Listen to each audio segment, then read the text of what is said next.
I'm Martin Anderson down in Studio B. Live sessions here brought to you by Sierra Nevada Brewing Company.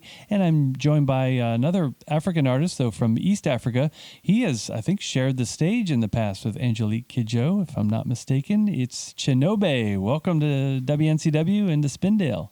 Thank you so much. It's great to have you here. You are from Uganda originally in East Africa. Set the stage for folks. Yeah. Country bordered by South Sudan and the Congo, Kenya? South Sudan, Congo, Kenya, Tanzania, and Rwanda. And Rwanda, yes. And how long have you been here in the U.S.? I've been touring the U.S. since 2009, back and forth. Yeah. Yeah. You still get to go to Uganda? Yeah, most of my work is in Uganda with, communities and music and art. So I tour in the U.S., but most of the work musically is, it's the roots in Uganda. So it's always, that's always where it all starts. So like about every year you're in Uganda for some time? Yeah, pretty much. And we run a music program there continuously. So even when I'm not there physically, every week I'm doing mentorship for young artists in Uganda. Ah, okay. Yeah, so it's beautiful. Thank you. Ah, yeah. Well, I'd look forward to hearing more about it and your work here in the U.S.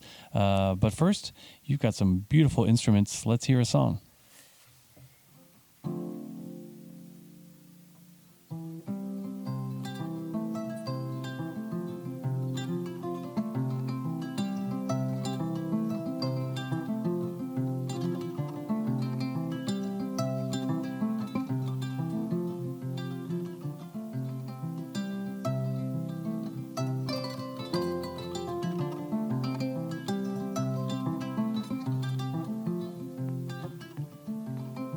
Twakulira wamu tubeera wamu eyo nga tusakimu abange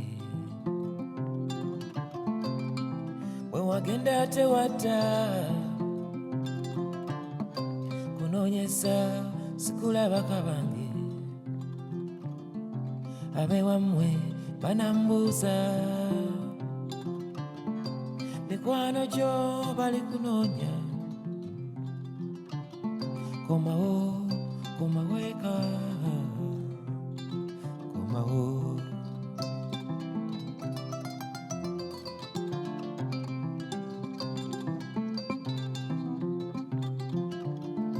abewammwe bananoonya mikwano gyo bali kubuuza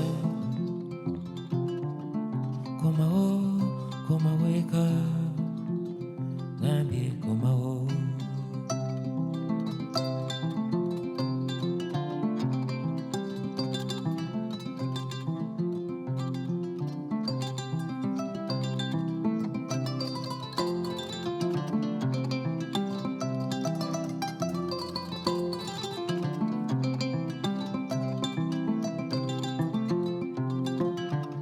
Sheree, Sheree, I love your smile.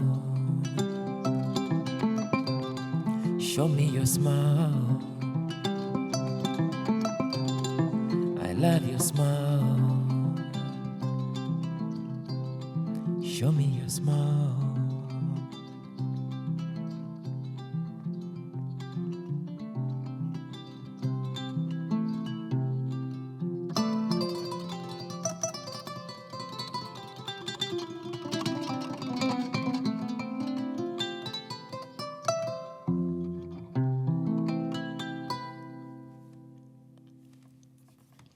That's a beautiful one from Chinobay here on WNCW. He's live in Studio B. A beautiful song, perfect soundtrack just as the rain is starting to fall here from Tropical Storm Ian. But we're warm and dry in here. Instruments should be fine. What instrument is this? So the instrument I just played that's the kora. It's a 21 string. What is compared to an African harp. 21 strings built with a cowhide, and this is a beautiful gourd. It takes about 5 months to grow to this size, so you use half of it. And the instrument originally comes from the West African region, specifically the Mali Empire. So it's played in Mali, Benin, Senegal, Burkina Faso, and most of the countries in West Africa. Yeah. I was thinking it was more West African and think. Yes. Has it become a part of Ugandan traditional music too, or? No, not in any way. This Okay. is it's my musical, Yes. philosophy or reality where my music is really to kind of break the cultural barriers in the continent. So I've traveled worldwide, and so I went to West Africa to learn music there, and my goal as an artist has been to really to bridge cultures, because the countries like Mali, Senegal, Uganda, those countries are really built on a colonial kind of structure, but the music and the culture existed before that. And so the instruments existed before the countries. And so what I do as an artist is to kind of go to all these countries and get immersed into the culture there, learn their music, and able to fuse and bridge those cultural gaps. So have you been to most African countries by now to do this? Mostly all of them. Most yes. all of them. All right. Yes. Well, what's left on your list to get to? In Africa, Yeah. Somalia, Uh-huh. Somalia, Chad, and Congo Brazzaville. But I've been pretty much all over West Africa, Southern Africa. I've been to Mali, Senegal, Gambia, Burkina Faso, Djibouti, Ethiopia, Sudan, Malawi, Zambia, Mozambique, Zimbabwe, Lesotho, Madagascar, Mauritius, Kenya, Tanzania, Rwanda. I've been pretty much all over the continent. Just a few, probably 4 or 5 I haven't been to, but yeah, I've.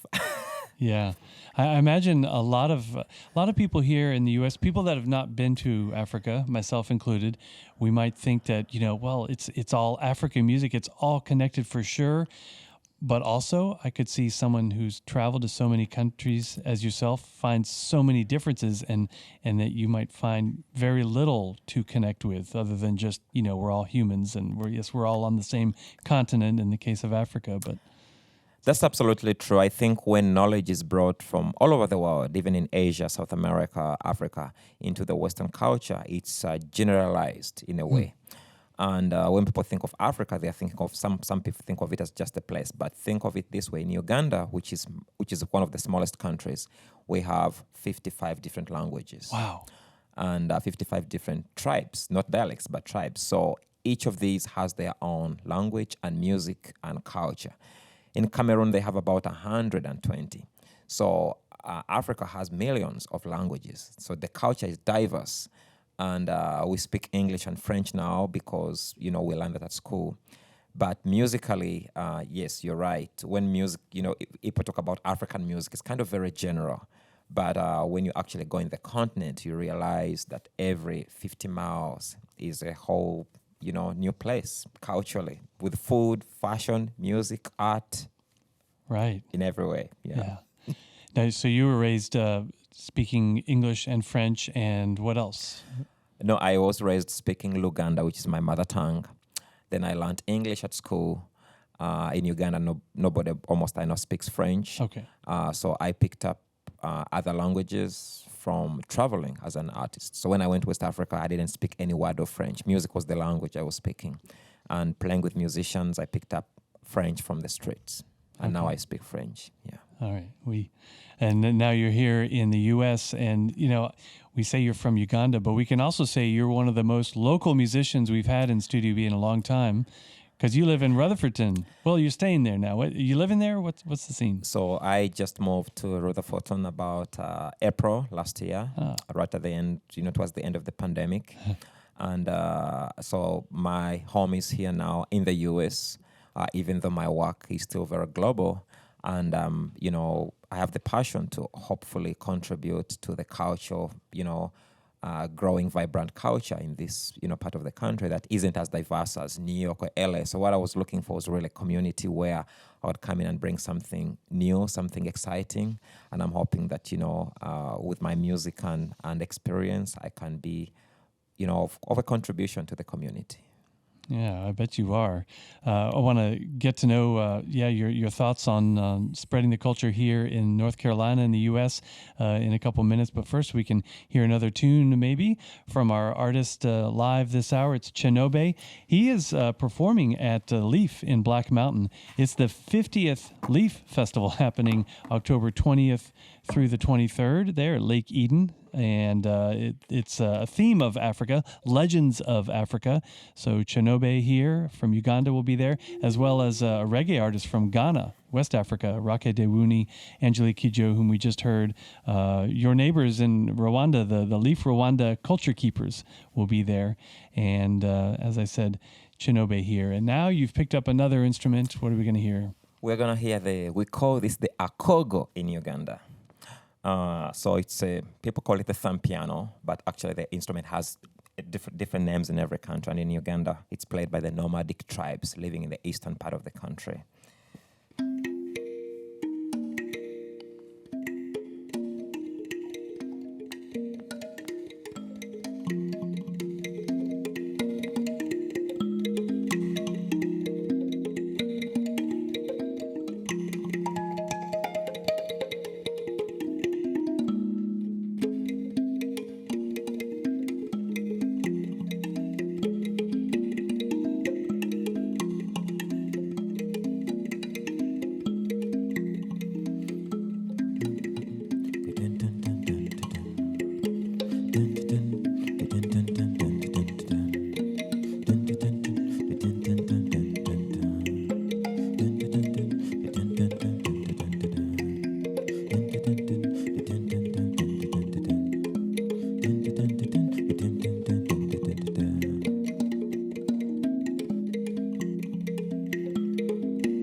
abataka baagalana be balima kaabwe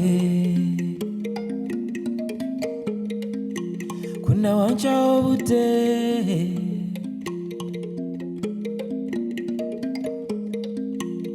batema amavuunike mu nnimiro ewa muliraanwa bamembera basembera ewa muliraanwa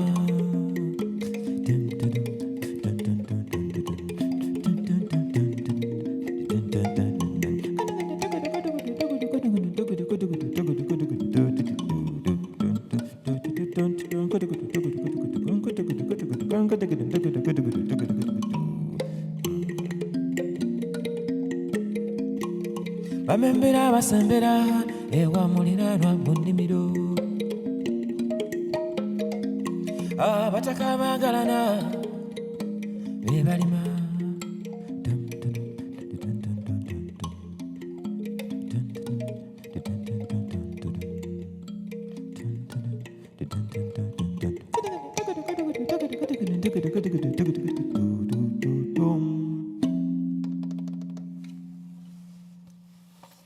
Oh, that was magnificent, Chinobay. Wonderful. What do you call that piece? Abataka. Abataka refers to elders, and the song talks about the life we grew up with in Africa, where before the infrastructure, the schools, the technology, history and culture was all kept through songs and stories. And so as children, we used to hear a lot of songs and stories from our grandparents, who we call the elders. And that's how the history was being passed on to generations. So the library was the songs. The Wikipedia was the song. So everything that you needed to know about what has happened in the past was through song. So the song celebrates that kind of culture of learning through music and through song. I get the feeling that education was especially important in your family because I believe both of your parents were school teachers? Yes, both of my parents were school teachers. My mother was, used to teach kindergarten reading and writing. So education, yes, was important, but learning so much about who we are and music was also very important. So school allowed us to learn about world history and so many other things and skills of communication. But then at home, we are immersed into this culture because we grew up next to the palace where there was music playing each and every day. So we are growing up with the soundtracks with drums and songs, like literally all my childhood. This was the royal palace, the king's palace? Yes, the royal palace, and they are the royal court musicians, and their role is to play music in the palace, and they wake up at 5 and they play until until the end of the day, every day. So teaching music, using music to teach about culture and maybe for social change as well, using music in the schools, bringing arts to the schools, that's a real passion for some of us in the U.S., but largely it seems because it has been kind of excluded from school curricula here in the U.S., you are one of just countless folks who do such wonderful work bringing music and the arts back into the schools and using it, like you say, using music and the arts as an educational tool. And you've been doing that here in the U.S. for the past few years? Yes, exactly. And that's, I would say, one of the reasons why I think I moved to North Carolina, because my link to North Carolina here, the first time I came here was to perform at the, Leaf Festival. But they have this program, Leaf in the Schools. So then they brought me into the school's art space, where I was touring, performing, entertaining, but not teaching. So when I went into the schools, now all of a sudden, all these students have so many questions. They look at your music instrument, they want to know about it, because I build all my instruments. So the students want to know how the instruments are made, from what they're made. So I felt that for me, music now became the gateway of knowledge to a lot of American students who don't get the opportunity to learn so much about the world from physical contact, but only based on what they see on television and media. So for me, like, music allows the interaction to actually happen. And now I've done that in hundreds of schools across the U.S., and I'm a huge, advocate for arts education. Hundreds of schools you've been in here. Yes, hundreds of schools. That's great. And like you say, you're still very busy regularly with your program in Uganda, which is going on, whether you're there or not. It's going on. Yes. I love seeing the videos of you that I've seen online of you interacting with students here in the schools in the U.S. Anyway, I haven't seen them in Uganda. That'd be neat to see as well. But you can be found online through your website. It's is it Chinobay Music? Chinobay.com. Okay, and let me spell it for folks: CHINOBAY. Yes. And because that's the phonetic, I guess, pronunciation of your name, which is actually with a K. But anyway, it's Chinobay, again, CHINOBAY. Great videos of you with little kindergartners, elementary school kids looked like, and certainly some high school kids. You write scores for kids in the wind ensembles and the jazz ensembles, right? The Western orchestras and symphonies. You transpose of African music for them, to their instruments. Yes, and that goes both ways. So my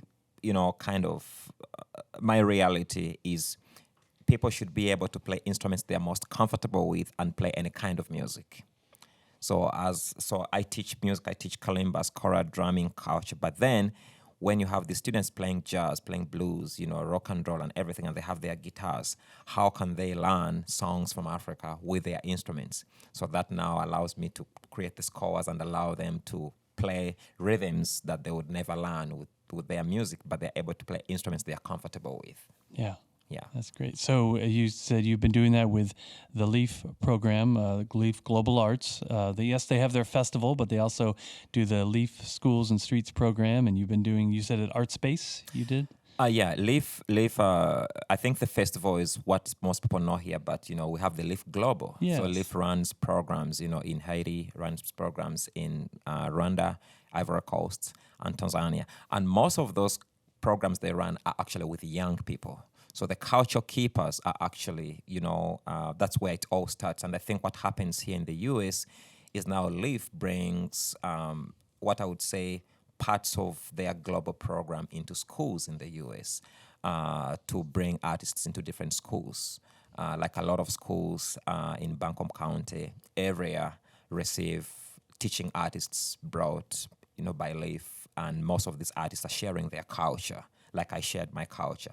So there's a lot of cultural immersion happening in schools beyond just the festival. And you'll be doing some work with the schools leading up to the festival, right? A couple of days beforehand? 1 week before the festival, Okay. I will be in... last time I was in Estes, I think. Now I'm going to be... I don't know, but I will be like in a school for like a week leading, and then I will perform with the students from that school on one of my live performances. So the program allows now American students, young students, to perform with their teaching artists for an audience. And believe me, this is almost the first time most of these children get to experience being on a global stage. And myself, I'm not, saying I'm a high quality musician or anything, but for example, afterward played with a lot of musicians, Peter Gabriel, Sting and Angelique Kidjo, all these people. But you have these artists of a very high caliber now who come and work with young students in the US. And I think that's the best way for the students to feel that self-esteem. So when they come on stage and perform for an audience, it's the experience lives forever with them. And a lot of them pick up the desire to become artists because that is triggered. So I think, Leaf does that really well because that part of their work, I think, allows many young people who have a dream to become artists kind of taste that reality. For sure. It's one of my favorite things at the Leaf Festival is to see guest artists with the kids on stage. Yes. Like you said, it's their first time on stage usually.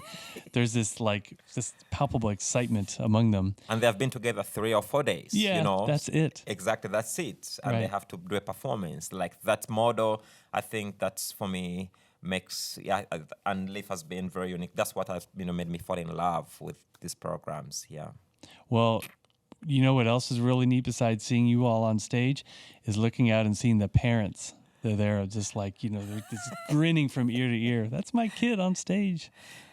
Exactly. And then some of us, we have spoken to parents. Like I was walking last week, I was in Asheville and I was in the store. I was at Ingo's and someone walked up to me and she's like, "Are you Chinobay?" I said, "Yeah."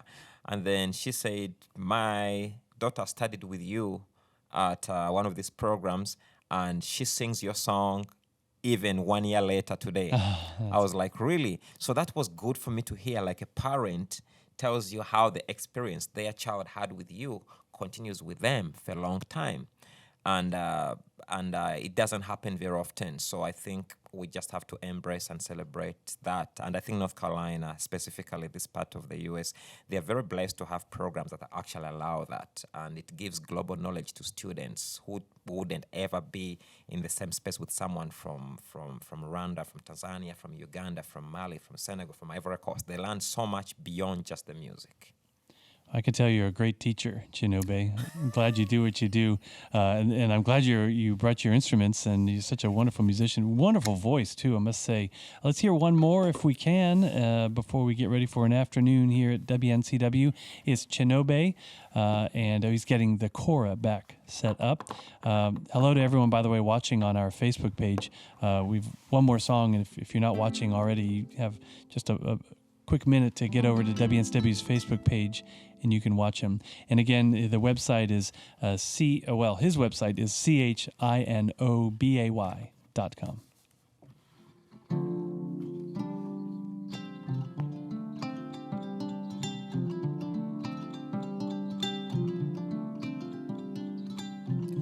Mu maaso go mulimu ekyama, omutima go tegulira nkenyera, wobeera wabaawo eddembe, nga n'abaana balinga ebinyonyi, babuukabuuka nga bazannya emizannyo, tewali mbeera wabula emirembe.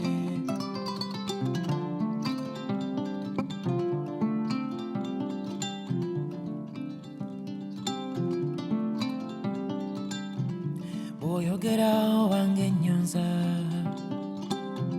abakuwulira nga babuuza ova wa, omwenya obanga ettaala, n'abadde asirise mulaba nga ayogera.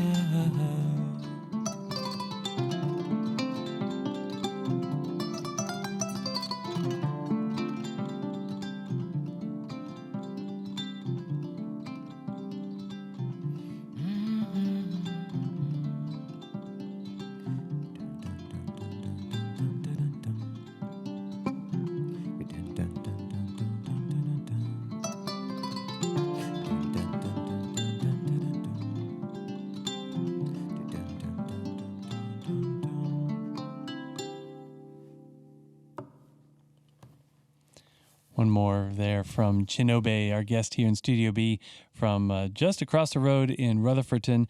You're so local now. When you're not in Uganda or not at another 100 schools across the U.S., will you come on back here sometime? Absolutely. I'll be more than happy to be back here. All right. Great, great. Meanwhile, we might see you up in Black Mountain at Leaf. At Leaf Festival, October 21st, 22nd, and 23rd. And this is the Legends of Africa. So yes, it's, bringing Africa into the U.S. Pretty much, which is in the most amazing way through music and art and culture and food and fashion. So I think, right now in these times, it's just beautiful. And it's the 50th Leaf Festival. right. 50 Leaf Festivals. And so Africa is like a highlight, which is absolute. And me now being here and representing that and being part of that, especially after coming to Leaf for the first time, like almost, 17 years ago, is like just really beautiful to bring back all that history in a, perfect way. Good. Well, glad you'll be a part of it. And music from around the world there. Once again, they have a Ukrainian band, Daka Braka. Daka Braka. They will be there. Rocky Daoni from Ghana. Yeah. Yeah. And Angelique Kidjo and so many artists, myself and a lot of Leaf teachers, educators, and Yeah, this will be the first Leaf that's the full-size one with a poetry slam and the drum circles and a lot of acts from the U.S. as well, like Chatham County Line will be there, Rising Appalachia, and actually these guys here coming up next, Donna the Buffalo. Studio B sessions have been brought to you by Sierra Nevada Brewing Company.